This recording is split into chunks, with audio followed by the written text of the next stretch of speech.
Olá, sejam muito bem-vindos a mais um vídeo do Meio Esporte.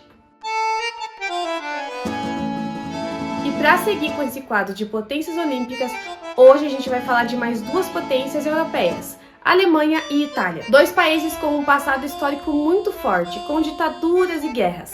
Mas nem só de ditaduras e guerras vive a Alemanha e Itália, né? Os dois países têm um histórico esportivo muito forte e é isso que eu vou mostrar hoje pra vocês. E além disso, a Alemanha e a Itália são conhecidas por sua gastronomia, por seus monumentos históricos, então é muita história e muita cultura envolvida nesses dois países. Começando pela Itália, o país teve a sua primeira participação olímpica em 1896, na primeira edição dos Jogos Olímpicos na Era Moderna. A Itália também está em sexto lugar no ranking geral de medalhas conquistadas durante todo esse tempo nos Jogos Olímpicos. E a esgrima é o esporte que mais trouxe medalhas para a Itália, com mais de 130 durante todas as edições dos Jogos Olímpicos. E um atleta muito histórico italiano e esgrimista é o atleta Edoardo Mangiarotti. Eu tô falando o nome dele certo, mas eu acredito que seja mais ou menos isso. Ele simplesmente acumula um total de 13 medalhas olímpicas. 6 de ouro, 5 de prata e 2 de bronze, porque ele é humilde, né? Um dos atletas italianos que mais participou de Jogos Olímpicos também, Pier Genzo. Ele é atleta do hipismo e participou nada mais, nada menos que 8 Jogos Olímpicos. E trouxe para casa 6 medalhas, 2 de prata e 4 de bronze.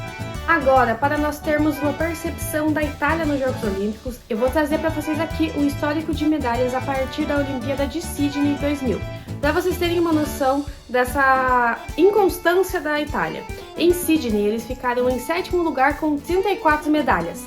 Já em Atenas, 2004, eles ficaram em oitavo lugar com 32 medalhas. Em Pequim, 2008, eles ficaram em nono lugar com 27 medalhas. Em Londres, 2012, eles ficaram em oitavo lugar com 28 medalhas. Na Rio 2016, eles conquistaram o mesmo número de medalhas em Londres, só que ficaram em nono lugar. E agora em Tóquio 2020 e 2021, eles conquistaram 40 medalhas, só que ficaram em décimo lugar. Se nota uma inconstância em relação ao número de medalhas e principalmente em relação ao ranking que eles ficam ao quadro de medalhas, né?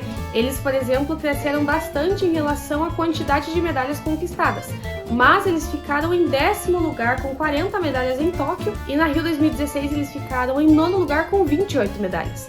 Isso quer dizer que eu acredito que isso esteja acontecendo por conta de outros países que estão investindo nos seus atletas, né, e nos esportes também. E aí ocorre o que estamos vendo, né? Não é de certa forma uma queda ou não é uma queda. Aí fica o questionamento que cada um pode se fazer. Eu vejo isso como uma evolução um pouco diferente, né? Porque eles ganharam 40 medalhas, mais que o Brasil, só que eles ficaram em décimo lugar. Então, existe aí uma diferença muito grande. Outro atleta que eu quero comentar com vocês é o Gianmarco Tamberi. Ele é o atual campeão olímpico do salto em altura, só que ele não foi o único campeão olímpico do salto em altura. Ele dividiu a medalha de ouro dele com o atleta do Catar, Mutaz Essabarchin. A Alemanha tem uma linha cronológica diferente de todos os outros países citados aqui de potências olímpicas. Porque o que acontece? No século XX, a Alemanha tem um histórico de guerra muito grande, né? Muito expansivo. Então, por isso, a gente vai fazer uma linha cronológica aqui, que vai ficar passando, enquanto eu falo para vocês, para a gente ter uma noção de como aconteceu os Jogos Olímpicos para a Alemanha em todos esses anos. Assim como a Itália, a Alemanha também participou da primeira edição dos Jogos Olímpicos da Era Moderna, em 1896. De 1896 até 1912, a Alemanha participou normalmente, como a Alemanha que conhecemos hoje. De 1920 até 1924, a Alemanha foi vetada de participar dos Jogos Olímpicos por conta da Primeira Guerra Mundial e o seu envolvimento com ela. Entre 1928 a 1936, a Alemanha voltou a participar dos Jogos Olímpicos normalmente. Em 1976, acontecem os Jogos Olímpicos em Berlim, na Alemanha. Aí que acontece alguns fatos históricos bem legais que a gente estuda muito isso na escola. Eu vou deixar linkado aqui no vídeo um outro vídeo do canal Historiou que fala sobre esses jogos em Berlim, para vocês terem uma noção bem mais legal, porque o canal ele traz detalhes sobre como aconteceu esses jogos, como Hitler influenciou esses jogos, como a Alemanha nazista, que era na época, trouxe esses jogos, como eles trataram os judeus e os ciganos principalmente. Então traz todo um contexto bem legal para vocês entenderem como esses jogos aconteceram. Vale a pena assistir para quem tem uma curiosidade sobre a história. E em 1948, a Alemanha é vetada novamente dos Jogos Olímpicos por conta da Segunda Guerra Mundial. Logo em 1952, a Alemanha volta a competir nos Jogos Olímpicos, só que ela volta a competir nos Jogos Olímpicos como Alemanha e como Sarre, Seiro, não sei falar, mas é isso aí.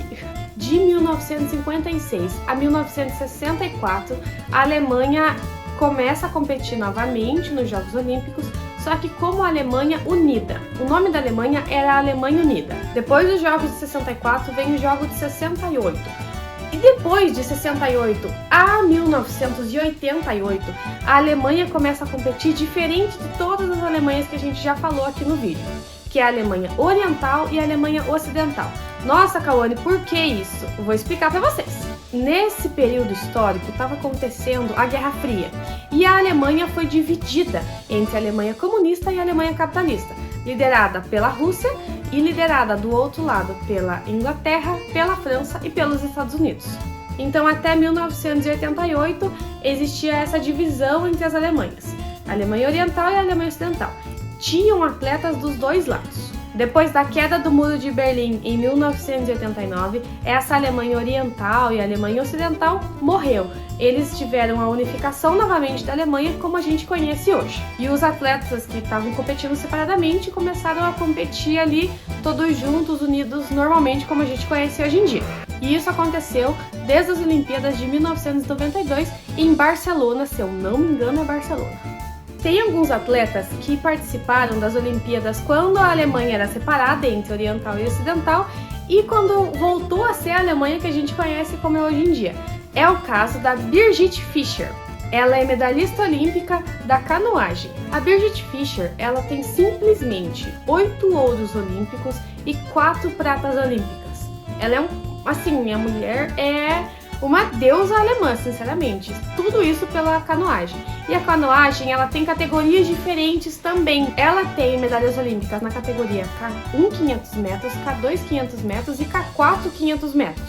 E ela competiu pela Alemanha Oriental e pela Alemanha Normal. Uma atleta jovem da Alemanha é Malaika Mihambo. Ela é a atual campeã olímpica no salto em distância. Como é a atual campeã olímpica, a gente pode esperar muito dela em Paris 2024. E uma das curiosidades mais legais é que nas Olimpíadas de Munique, em 1972, foi criado o primeiro mascote dos Jogos Olímpicos, o Valdi, e é um cachorrinho Basset, o famoso linguicinha aqui do Brasil. A Alemanha também é muito forte em esportes aquáticos e no atletismo. Sempre ganham medalhas. E esse foi mais um vídeo sobre as potências olímpicas, edição europeia novamente, com Itália e Alemanha. Gostou do vídeo? Curte aqui e deixe seu joinha. Faltou alguma coisa para ser falado? O que você acha que faltou? Comenta aqui pra gente ver o que no próximo vídeo a gente pode melhorar. E se você não sabia de alguma dessas histórias, de algumas dessas curiosidades dos países, comenta aqui também pra gente ver. Tchau! Até o próximo vídeo e aqui a informação não para.